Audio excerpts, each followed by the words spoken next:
to be those annoying Westerners that takes videos of our food.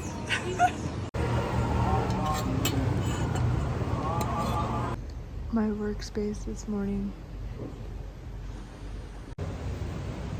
What's up, you guys?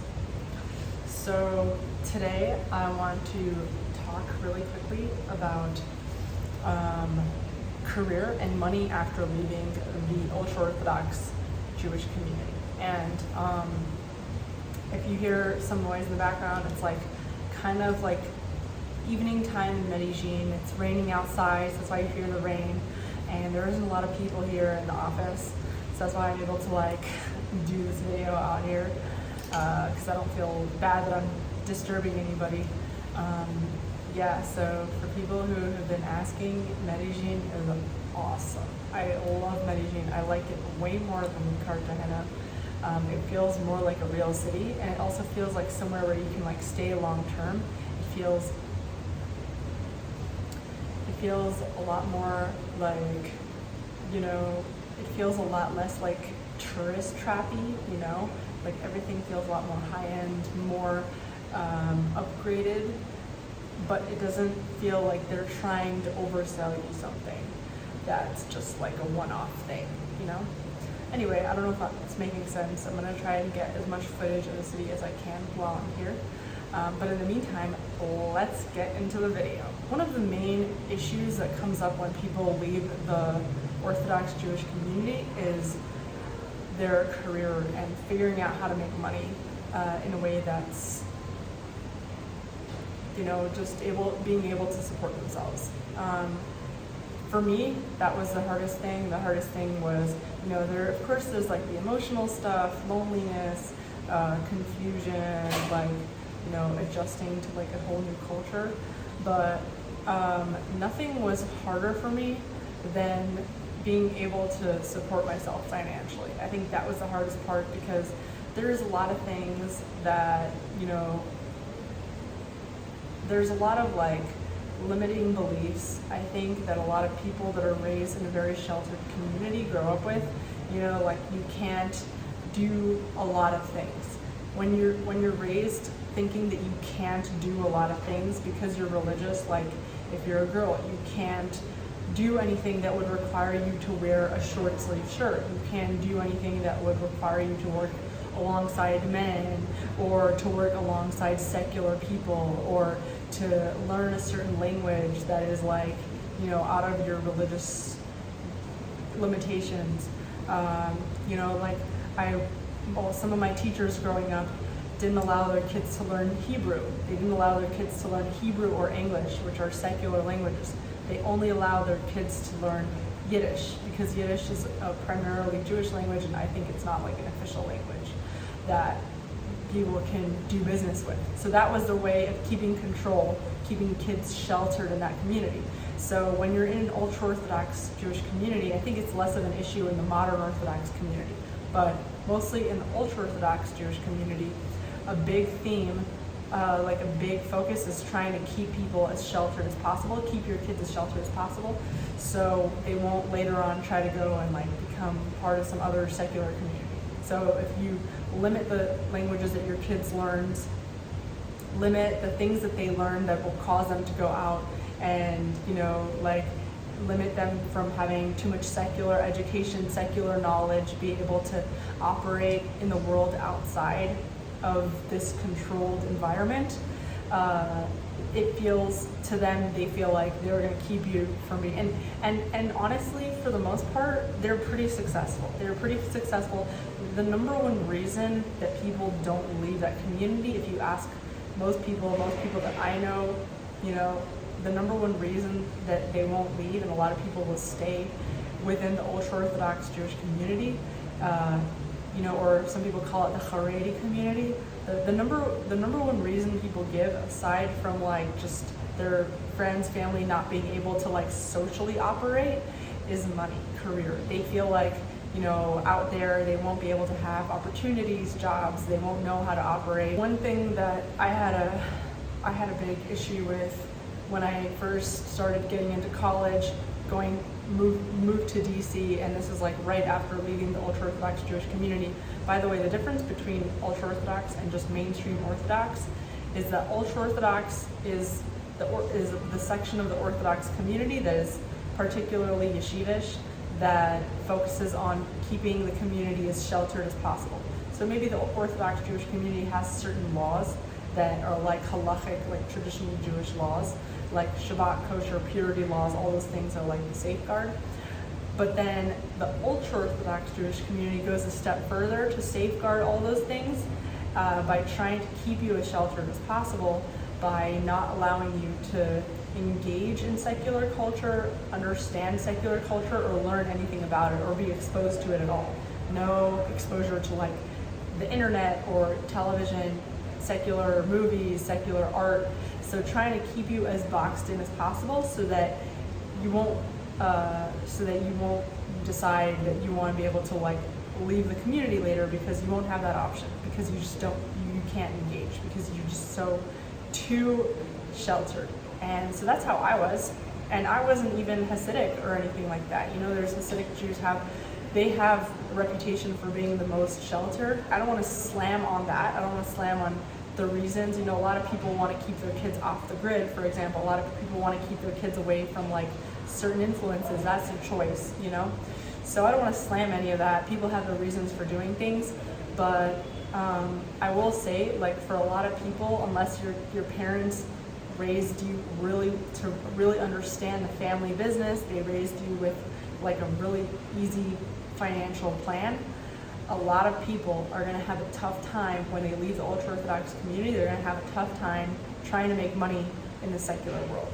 So like, either stay in it, have a clear plan within it, or you're going to have a tough time trying to make money. That's one thing that was very difficult for me. Even going to college, it was just such a learning curve. Even going to college, learning about my taxes, learning about like basic, just opening bank accounts, money-making strategies. All that was really tough. And then on top of that, trying to fit in to like the social culture at like offices, jobs, stuff like that. Like, for example, being politically correct. When you grow up in a really sheltered community where like there aren't the same restrictions on language, for example, growing up in an ultra-Orthodox community, you might not have been raised with certain politically correct sensitivities or tendencies that corporate culture has. So that was an issue for me. I came in, you know, I was like going to college, I was going to DC with like a whole like different set of like ways that I would talk. I would say a lot of things that like piss people off. I got in trouble at school, in college, even before I got involved with Ben Shapiro and like the conservative movement. I was already getting in trouble, constantly getting in trouble with my teachers, with my peers, because like I was very honest and open, and I said everything I thought. And I thought I was being friendly to people, and I was trying to connect. I was very eager to try and become involved in the secular world, but they didn't see it that way. They just saw someone that like was politically incorrect, insensitive. They didn't like the way I talked, and I was constantly getting in trouble and getting into social faux pas. And then I got in trouble, then I got involved, then I found a conservative movement that kind of understood me. They appreciated me, and actually they thought I was trolling the way I talked, you know, because I was so open and I was so politically incorrect. That was just the way I talked. From the religious community, that's the way I talked. I was just very blunt. But they thought that I was being like this firecracker conservative troll. So like that's how I became famous, you know. And then I was working for Ben Shapiro, who was an awesome boss. He was so understanding of me, and he was very caring. But like, you know, I kind of rode off of that wave and tried to make the most out of being a conservative writer and a conservative, like, you know, public figure. And everybody always thought that I was trolling, and I just knew what to say that would go viral. But the reality was I wasn't trolling at all. That's how I talked. that's how I talk, that's how I think, that's how, and I never was raised with the same political sensitivities that people growing up in the secular culture grew up with. So they thought I was just trying to get attention. And that wasn't the case. I was not trying to get attention. That's how I talked.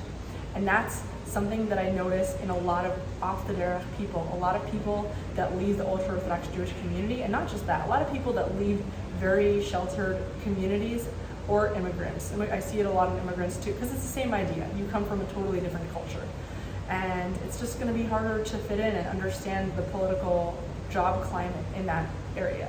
So 2 things: adjusting yourself culturally to that culture, and then the other thing, your limiting beliefs. Being able to tell yourself, after your whole life of being told you can't do this, you can't do this, you can't be a lifeguard in a co-ed pool because you will have to wear a bathing suit, you can't have a job that will require you to work on the weekends, you can't, it's like after a lifetime of not just being told, but knowing and believing that you can't do most things. You can't do anything that requires you to be in the Amazon jungle because you won't have kosher food there.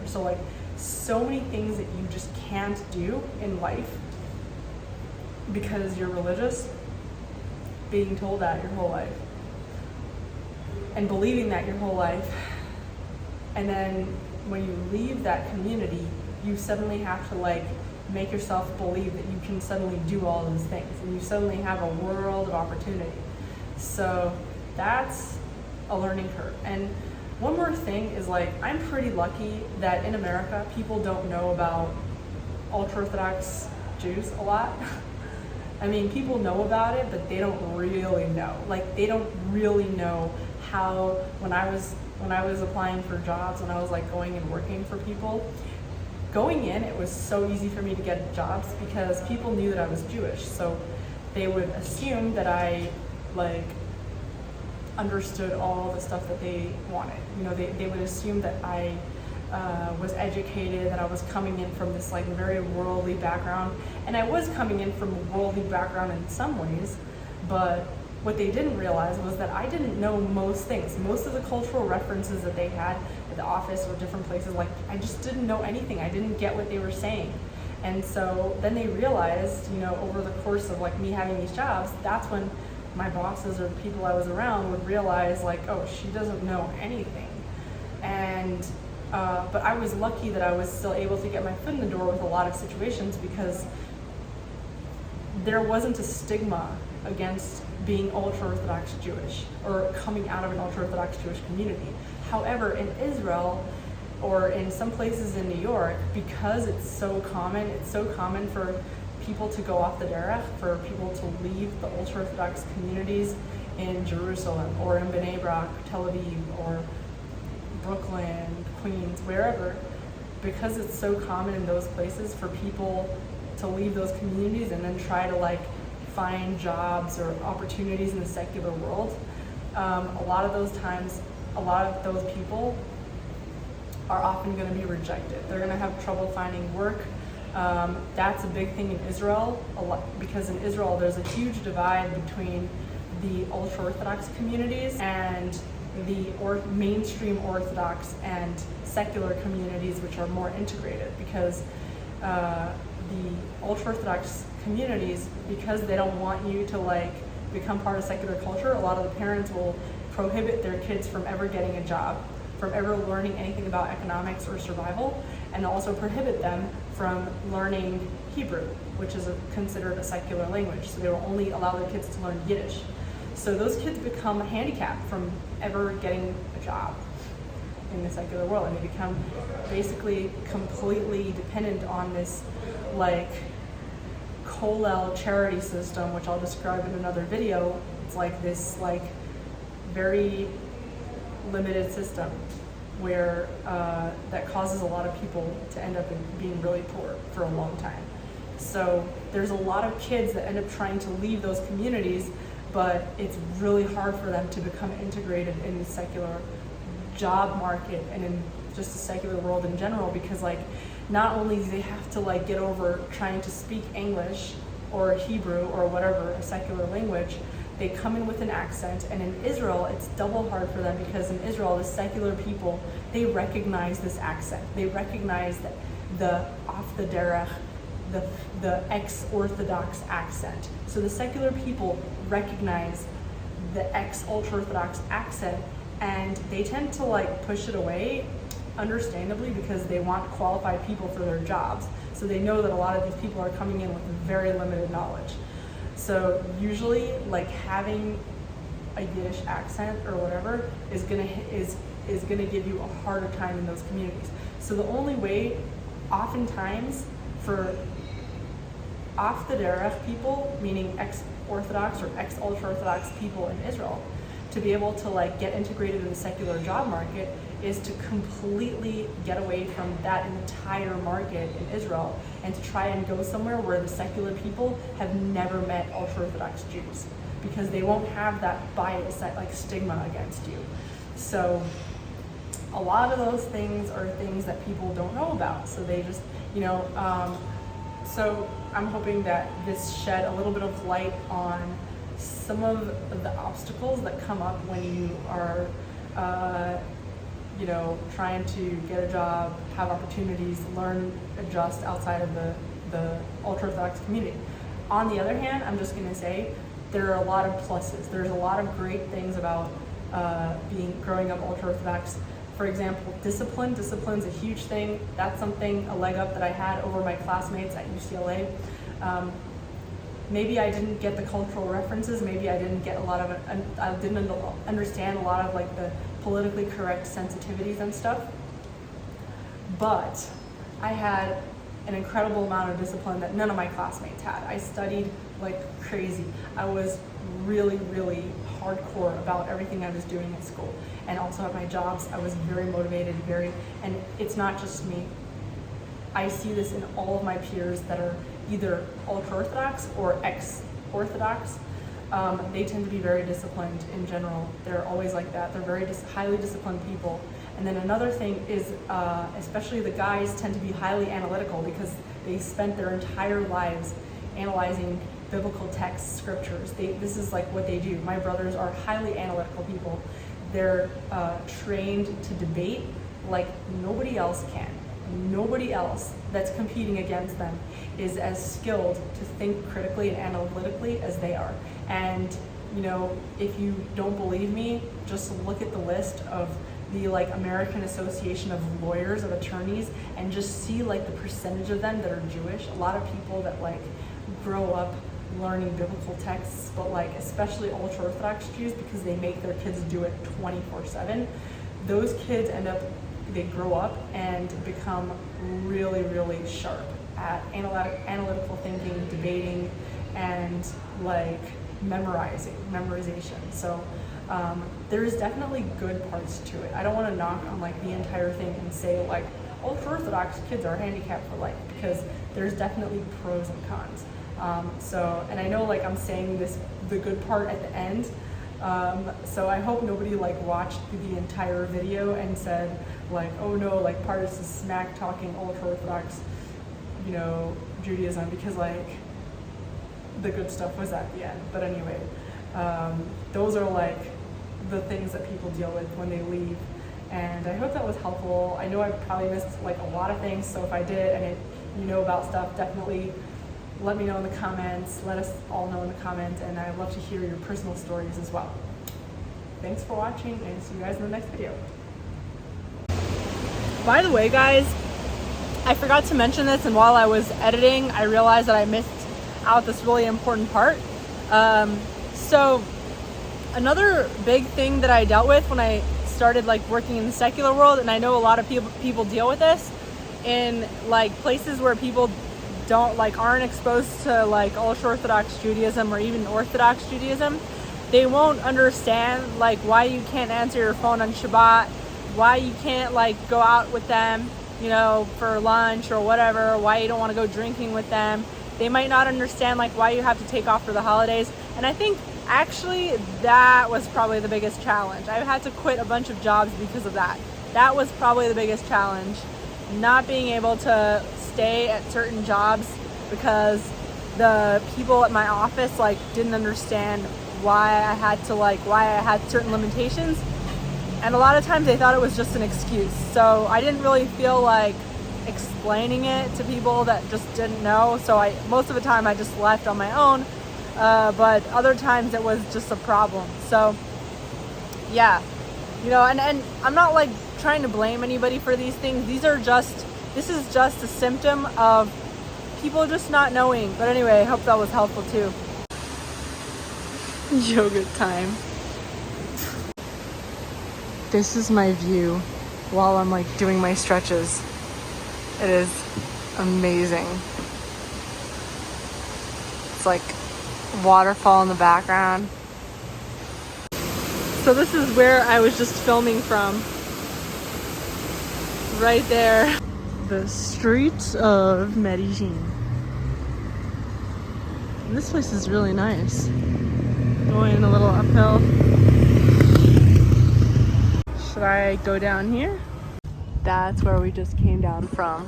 And this whole area is so nice.